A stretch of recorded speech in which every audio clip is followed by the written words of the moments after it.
Hey guys, Adam Katz for Browning Direct, the dog trainer marketing agency. I've got a real treat for you today. I've got a special guest who happened to be just driving through my hometown of Reno. And as you may know, in addition to running a dog trainer marketing agency, I also run a small intelligence gathering network here in Northern Nevada. And we had a couple guys out driving around with pickup trucks and shotguns, and they say, we got this suspicious character driving through Reno. Do you want us to bring him in? And he fit a certain description. So anyways, all joking aside, cut to the chase. I'm here with Mr. Justin Rigney, who is in my opinion, one of America's top dog trainers. And he has a really fascinating career. Here, I'll jump over here with our high production video production studio. So anyways, Justin has been amazingly successful, and he made the jump from being a professional law enforcement into owning a successful dog training business in the Tennessee area, and he happens to be out here for some business stuff. So Justin, thank you for stopping by. It's a pleasure and an honor. Wanted to ask you if you could sum up 3 things that you found making the transition from being, well, first of all, let me back up. You were a working dog handler and a law enforcement officer? Yeah, I was in K-9 most of my career, so I spent 17 years as a cop. 10 of it was in K-9. Okay, and SWAT too, or was that? No. Okay. I'm not a gun guy, man, believe it or not. I've been in a shooting. Yeah. I hit the target when I needed to, but I'm not a gun guy. Gotcha. So, yeah, I leave that up to the operators. So then you left formerly left the law enforcement career and moved from Florida to Tennessee, started up your dog training business. And what would you say if you had to think back on the entire experience from just starting it up to where you are now? If you could summarize maybe 3 things that you found that have really helped to accelerate and grow your business, what would they be? Well, I've always done the dog training, so I've been at it about 30 years, give or take. And during that time, I had a lot of really top people teaching me. But I've always had 2 jobs. So 17 years as a cop, I always had 4 or 5 dogs in for board and train. I had a waiting list. I never advertised once because the agency I came from in South Florida had 4,000 employees. I worked for another agency before that down in Broward County, so where I had a lot of contacts. Cops have big mouths, they talk a lot of shit, and they know a lot of people, so my reach was pretty far down there. I had a pretty good share of the market and a pretty good hold on the market. But leaving law enforcement, going from Florida up to Tennessee, it was a brand new market, and I didn't know anybody or anything. And so one of the tools that allowed me to meet you and allows us to connect with everybody is social media. And then I found out about your services. Cool. And I had to teach myself how to even hold a phone right and video. Like before, I never did. Like I never had to. So I had to learn how to use iMovie because I have Apple products. Right. I had no idea how to do it. So what I did, I went to the Apple store. They give you free training. So I learned how to edit my own videos. They have classes, right? Yes, it's free. Yeah, absolutely. Awesome. You can do it online. Well, I think the stores are closed now, but the borders are open, but the Apple stores are closed. So, no, I'm just kidding. So. That's funny. So I went through that whole struggle, man, and that for me, and I'm not a computer guy, I'm not a tech guy. It was a very hard struggle for me, but through that process, I learned quite a bit. So once I was able to get some of my product out there, and then I was able to connect with you and allow me to extend my reach through your Google AdWords campaign.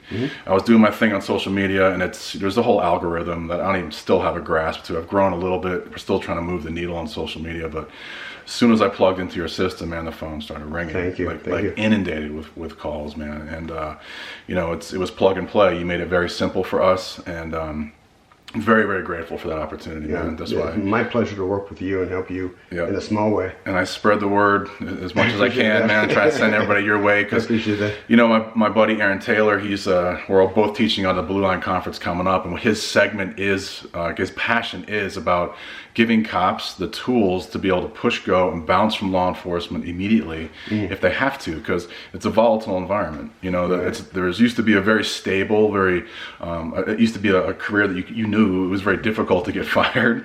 It's a stable paycheck, and it's hard for a lot of people to leave that. Right. I always knew I could survive in dog training, but I just loved hunting bad guys. But when that door closed for me, and I went through a long process of a lawsuit against my agency for some things that they were doing, and then I also got sued on a shooting that was clean, but just still had to go through the civil process. Both those things came out in my favor, but it's a couple of years of a headache. And the way the climate is today in law enforcement, it can be anytime, any place. You could be doing your job, be very correct and do what you're doing, and still get arrested, still get roasted. So it's a dangerous time to be a cop. So what Aaron's mission is, and I do my part to help people, especially canine guys, that if you have an interest in dog training, utilize that as a possible out. I was a dog geek. I love dogs, and just through the grace of God, I was able to jump from one career to the next. And I always had done it, but really I had the ability to make a living just training dogs. And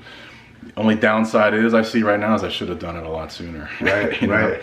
But you have to be able to have the reach. You have to be able to, people have to be able to know about you. Right. And that was a hard part for me, is going outside, my little target market of South Florida, which is a ton of people, but still I had to reach a new market in Knoxville, and that was all because of you, man. And then, yeah, I'm flattered. And as time went on, the combination of your campaign and learning social media, how to tap that algorithm a little bit, it's been great, man. Cool. And then I figure once you start, you establish yourself in that new market, you start getting referrals from other clients that you've worked with. So maybe your social media brings in a client, and after the third or fourth client that social media or Google Ads brings in, or whatever it is, and then those people start referring their neighbors and their friends, and it just kind of grows, it's contagious. Right? It's to the point, and I don't like talking on the phone much, man. So it's to the point where I need to hire somebody to handle the phones. Man. Awesome. It's just too much. I can't do it all. I'm okay with a leash when it comes to the administrative part. I can sell the jobs when I get people in front of me, but it's just so hard to do it all. I think that's important too, because it's recognizing our own strengths and weaknesses, and then bringing people into our organization who are better at doing the things that we're maybe weak at, because you can spend a lot of time trying to shore up your weaknesses, but if you don't have an aptitude for something, job it out, find somebody who's really, really good at it, and then focus on your strength. So what would you say has been maybe the biggest challenge for you since moving to Tennessee? Honestly, it's that, man. It is the administrative part of being inundated with leads, which is a nice problem. So it's, I know people want to talk to a human. When they call, they want to speak to a human.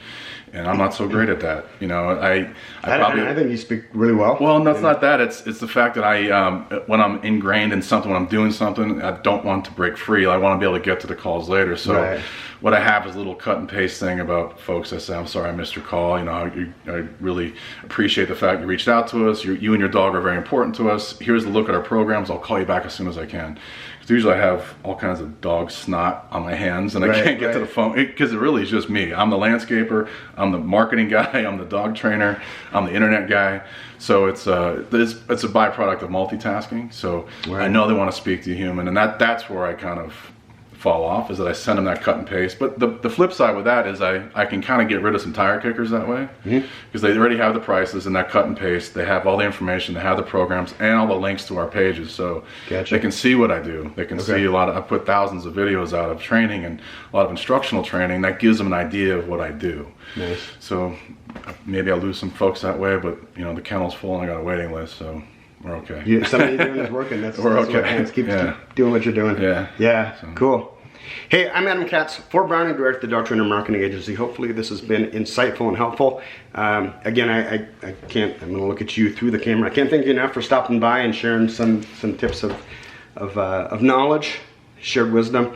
And we're going to head out and get some lunch right now, but I will holler back at you guys a little bit later, because something Justin said I think is really important. I have some stats I want to share. Hey, if anybody knows a good dog trainer, let me know. Around here all Banjo, come here. Banjo. It's Mama. Mom's home. Yeah, Mom's home. She gets this really welcome. I've got some stats I'm going to share with you guys in the next video about whether dog owners want to actually talk to somebody on the phone or just fill out a contact form. I think you're going to find it really interesting. So be sure to like, share, subscribe the video. Cats on Marketing. Oh my goodness, Mama's home. And we'll talk to you soon, guys. Thanks. Hi, how are you? Good. Oh, you are filming.